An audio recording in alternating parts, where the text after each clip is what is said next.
Immer mehr Kinder bekommen den Sonderschulstatus. Wir sind im Kanton Bern in einer sogenannten separierten Sonderschule.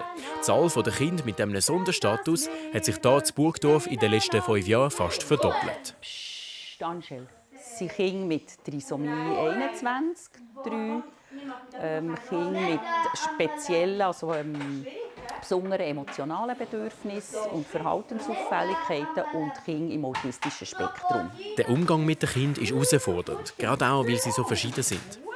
Das könnte heissen Geist, aber es kann auch heissen Gespenst. Neben solchen separierten Sonderschulen gibt es aber auch integrierte Sonderschulen, wo die Kinder in Regelklassen gehen.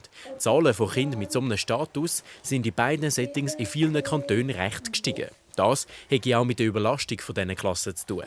Dann besteht die Möglichkeit der Schulen, dass sie ein Kind, das jetzt vielleicht nicht ein klassisches Kind mit einer mit einer Sonderschulgebrechlichkeit hat, zu einem Sonderschüler labelt. Weil mit einem Label kommt man dann zusätzliche Ressourcen über. Das würde die Klasse zwar entlasten, gleichzeitig aber die Kinder stigmatisieren. Und es wird teurer.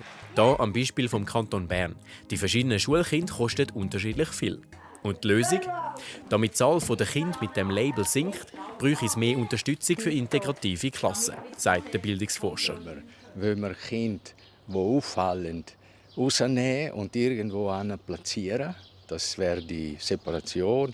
Oder wenn wir probieren, eine Gesellschaft aufzubauen, die vereint und integriert, anstatt dass sie trennt. Ich bin der Meinung, dass wir die Sonderschulzuweisungen besser im Griff bekommen müssen.